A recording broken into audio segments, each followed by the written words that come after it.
General Hospital spoilers tease that death in Port Charles is never the final word, it's only an intermission. And if the whispers are true, then what lies ahead for the Jerome family could unravel everything Sonny Corinthos has tried to bury. The image of Julian Jerome falling into darkness, the twisted remains of the collapsed bridge around him, his final moments spent in a brutal confrontation with Sonny, had seared itself into the memory of Port Charles. It had been brutal, cinematic, and seemingly irreversible. But the underworld has many doors, and some men know how to slip through them unnoticed.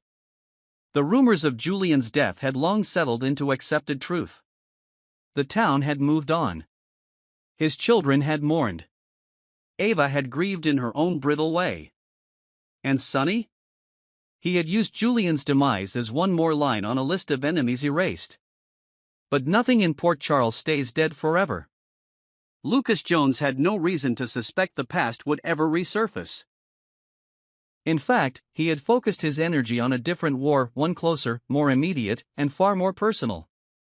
Marco, a close friend and former lover, had been missing for weeks, then suddenly reappeared with hollow eyes and vague answers. And while Marco claimed no harm was done, Lucas saw something else behind the evasions. Something broken. Something frightened. The deeper Lucas dug, the more he found himself circling a familiar name, Sonny. It wasn't the first time Sonny Corinthos had been accused of using back channels and blunt force to control people's fates. But for Lucas, the situation wasn't just about Marco. It was about justice. About the system that had protected men like Sonny for far too long. About a legacy that had killed his father, or so he believed. Lucas confronted Sonny at the pier, the same place Julian's story had ended, and perhaps the same place his own might have. His words were sharp, unfiltered. He accused Sonny of orchestrating Marco's disappearance, of using threats and isolation to keep the man in line. Sonny remained calm, unnervingly so. "I didn't touch your friend," he said. "And if you don't step back, you're going to regret where this is headed." But Lucas didn't step back. He went to the police. He demanded a statement be taken. He pushed. And that made him dangerous, not just to Sonny, but to everyone with blood on their hands. Ava, watching from the shadows, understood what Lucas didn't. She'd seen how Sonny operated, how vengeance and damage control were indistinguishable in his mind. Lucas had no idea how close he was to provoking something deadly. And she couldn't stop it, not on her own. But maybe, just maybe, someone else could. The first sighting was unconfirmed. A dockworker swore he saw a man matching Julian Jerome's description stepping off a cargo boat under heavy fog in the dead of night. The man had a limp, a scar under his right eye, and disappeared before anyone could get a name.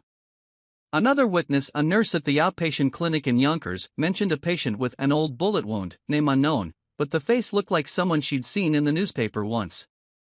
Ava dismissed it at first. Ghost stories. Wishful thinking. The kind of false hope that gets people killed. But when she opened her apartment door late one evening to find a single envelope on the floor, no postage, no markings, just her name in familiar handwriting, her hands trembled. Inside the envelope was a photograph of Lucas, arguing with Sonny on the pier. And scribbled on the back, in blocky ink, were 5 words, "Don't let him end this." Julian was alive. Lucas's crusade intensified. He made a formal request for surveillance footage. He reached out to Anna Devane. He threatened a civil suit.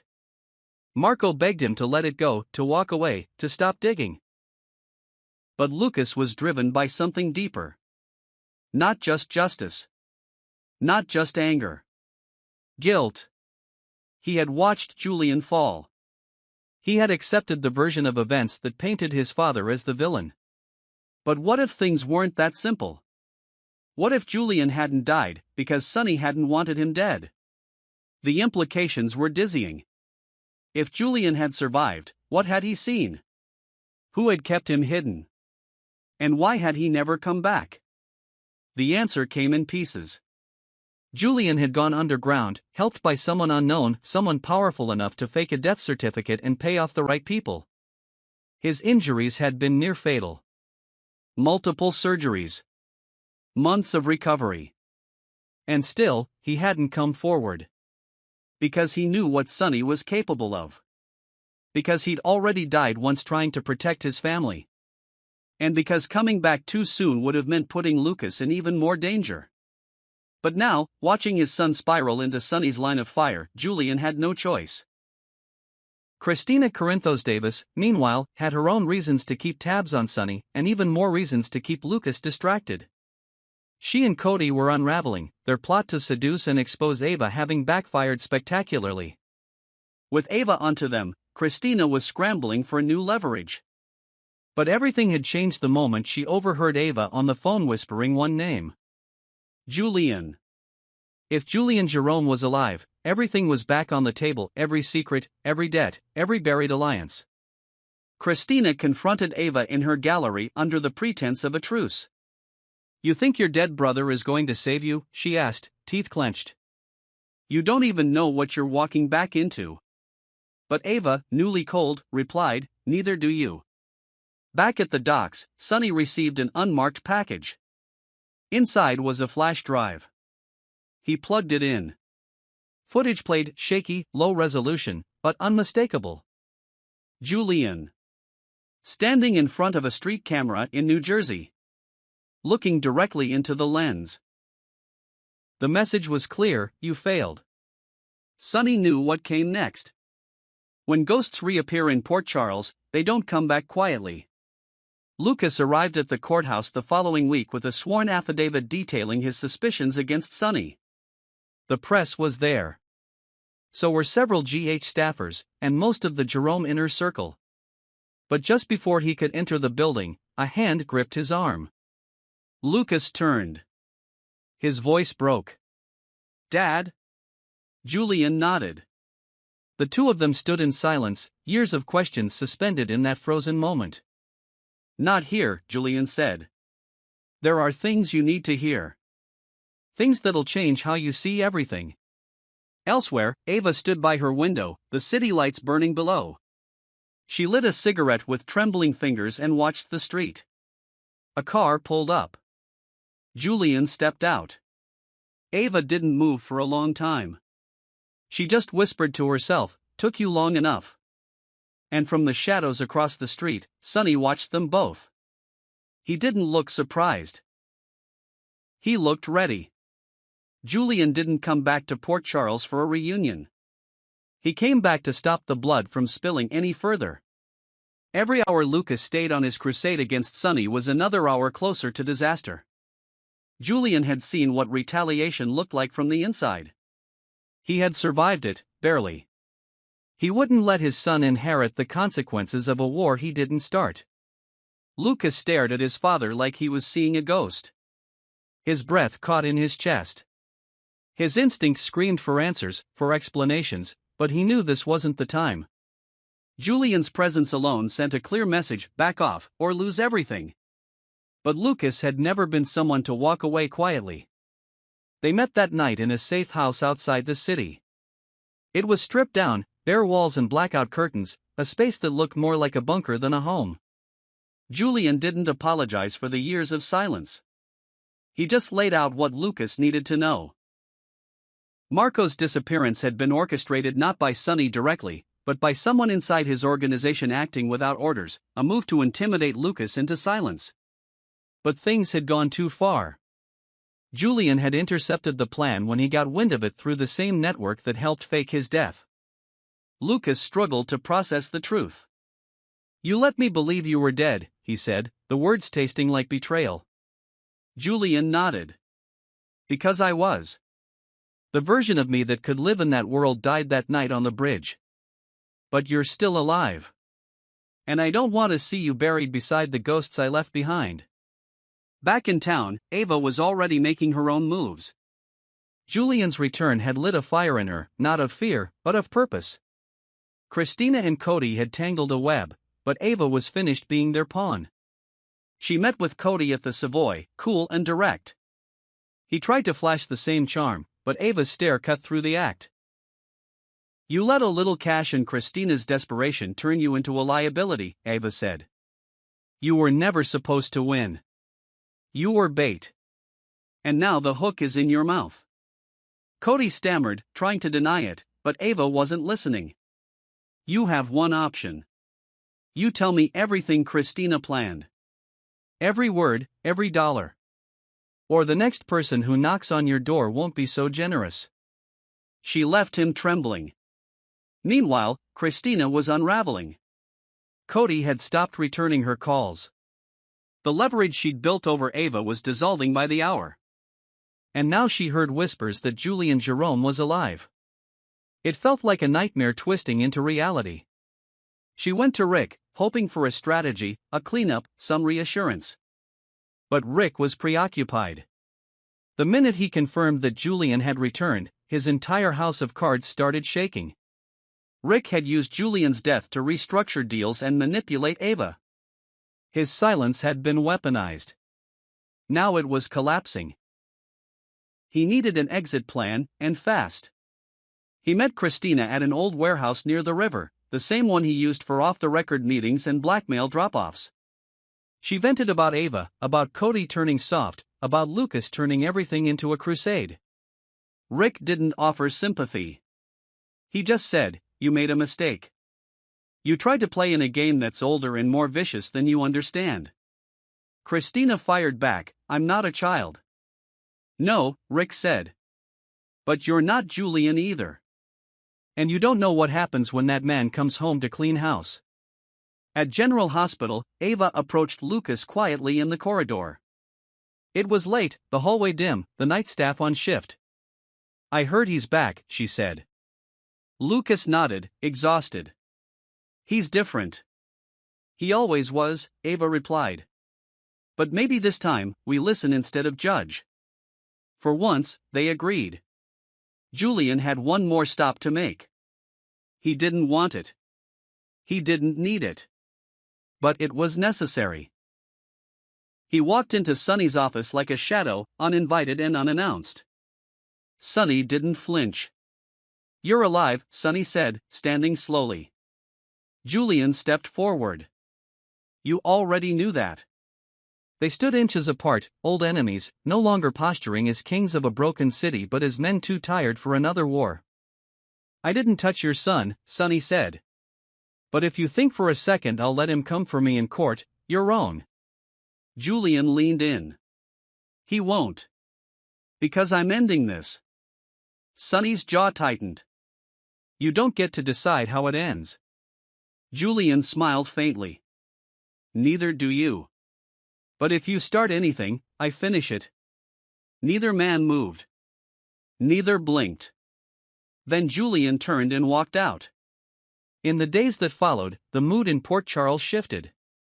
Lucas quietly withdrew his accusations. The charges against Sonny never materialized. Marco left town. Ava cut off all ties to Cody and Kristina. Cody vanished without a trace. Kristina returned to therapy. Alone. Rick disappeared. No one knew where he went. No one asked. And Julian? He wasn't trying to reclaim his life.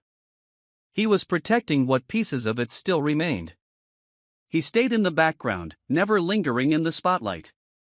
But everyone in Port Charles knew the balance had shifted. The man they thought dead was now the ghost that kept the peace. He had returned not to reclaim power, but to make sure the war ended with him. Lucas stood in the church courtyard long after the service ended, his hands buried in his coat pockets, his eyes locked on the ground. It wasn't a funeral, but it felt like one. It was Marco's goodbye, a quiet departure, no fanfare, no confrontation, just a note left behind and a silent exit from Port Charles. No explanation. No justice. Just loss. Julian hadn't said much when Lucas showed him the note. He had only nodded and said, "That's what survival looks like when you've seen what men like Sonny can do." And Lucas couldn't argue. His fight for the truth had brought Marco back, only to drive him away again.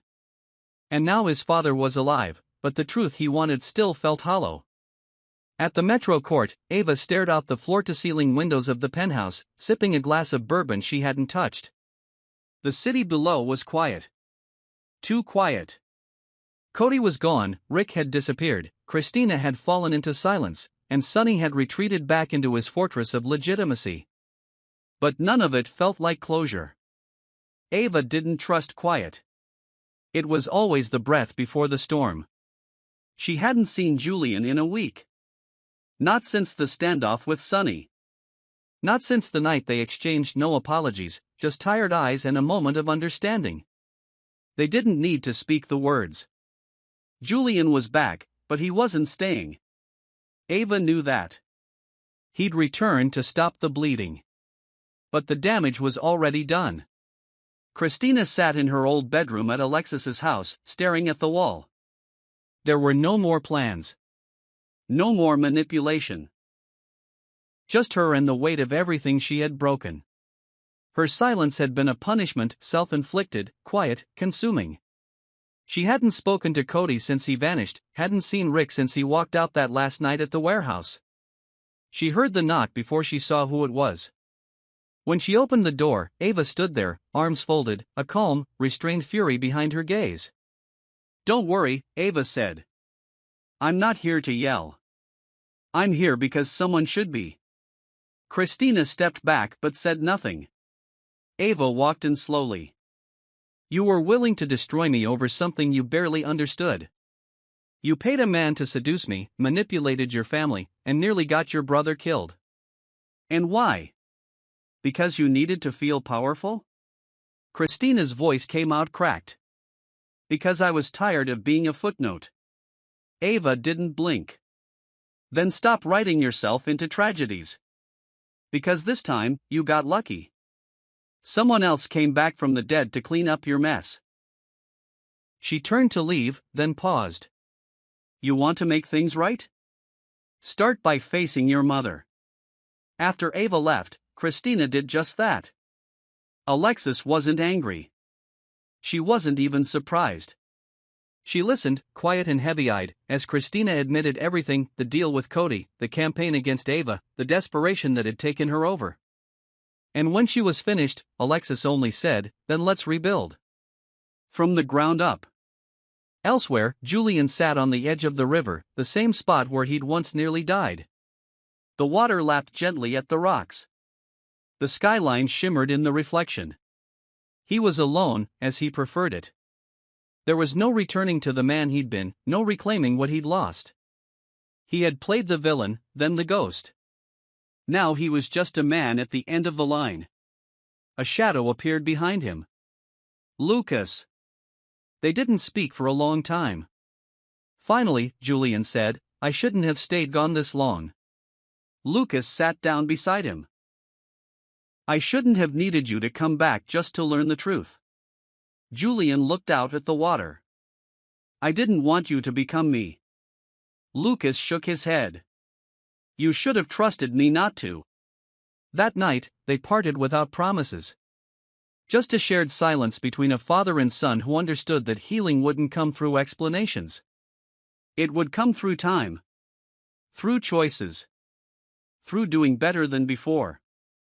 Days later, a letter arrived for Ava. No return address, but she knew the handwriting.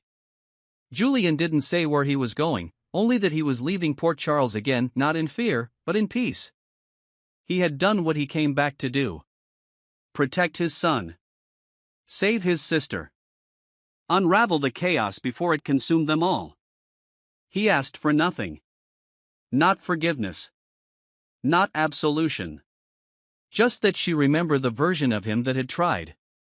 Ava folded the letter, tucked it into her coat, and stepped outside. The wind was sharp. The city buzzed. Life went on. In the shadows of Port Charles, ghosts didn't stay buried. But sometimes, they walked away on their own terms. And for once, that was enough.